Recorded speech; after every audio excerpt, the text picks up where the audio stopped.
I pray to the divinity in you. First of all, I want to assure you that you will receive something very concrete and definite in the seminar, provided you are prepared to apply and practice, because this is my favorite subject. When I was 3 years of age,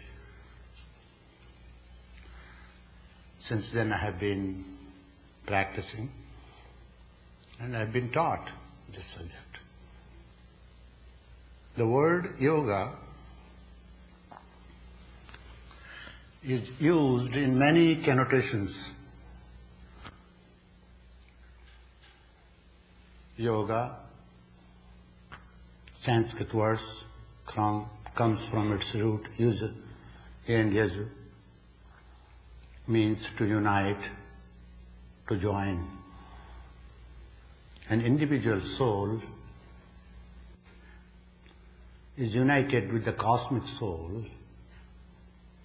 That is also called yoga. When one attains samadhi, as the second sutra explains, that is also called yoga.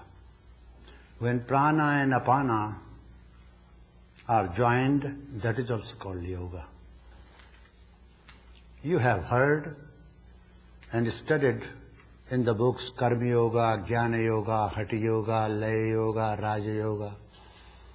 Well, this word has been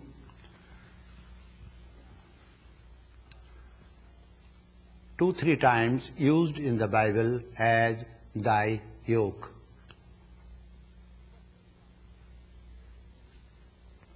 Then question comes, is it a religion? No. Millions in the world are trying to search and seek the truth and self-realization, or as the religionists put it, God.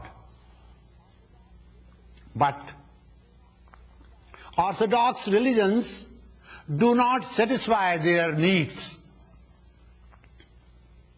So they are questioning life, both in the East and West. If you collect the data from the churches, you will come to know only old people who are haunted by the idea of death go to the temples and churches out of fear, thinking that the house of God will give them some solace. But questioning mind cannot be satisfied.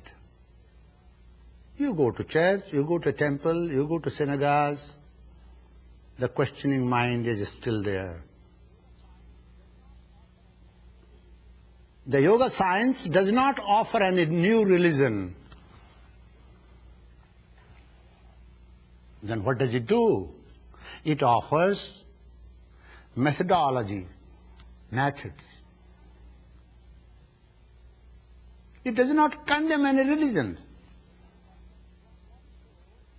All the great religions have come from one source, and religions often say what to do and what not to do. Set up certain rules, conventions, certain disciplines for you, which are not fully satisfying. So, yoga science does not believe in what to do and what not to do, but teaches you how to be. There are 2 methods and 2 ways of learning this philosophy, studying this philosophy, and practicing this science. I am using both words, philosophy and science, which I will explain to you. One is monastic way, not merely by studying books, learning from the professors but learning to understand the philosophy in a practical manner. Suppose you like to sit in meditation. How should you sit in meditation? Why should you keep your head, neck and trunk in a straight line if your teacher tells you? Why should you do that? There is another comfortable posture, and that is to lie down in Shavasana. That is very comfortable. Everyone wants to do that. Yoga science tells you all that. But some 5,000 years when there were no printing presses, no means to communicate, to impart the teachings during those times, the students used to remember the Shrutis, those unspoken great words of wisdom which seers found out in their deep meditation.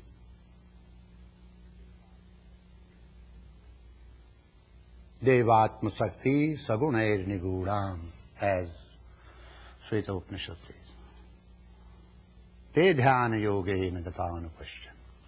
Those great sages, with the help of meditational technique, dived deep into the deeper realms of our being and came out with the wisdom and imparted that wisdom to us. Academic way is very funny.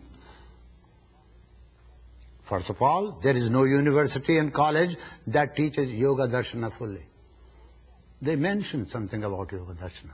There is no church which teaches the last chapter, Book of Revelation. I went throughout the churches and monasteries. I didn't meet anyone who could teach that. Even in Vatican, it is not taught. They don't. Because for teaching the Book of Revelations and for teaching two books of Revelations which are in Judaism,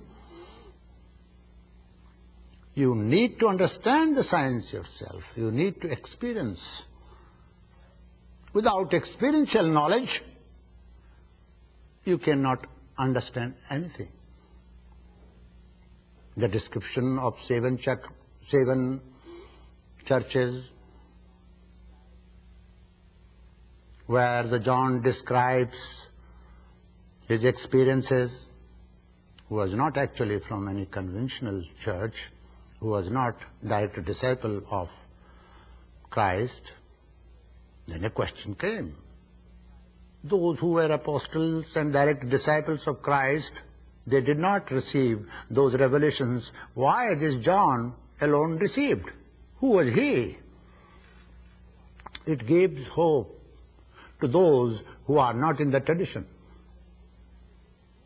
Even if you are not in the tradition and if you do not have a teacher, even by your effort, sincere effort, the time might come when wisdom dawns, exactly like Saul became St. Paul on the way to Damascus.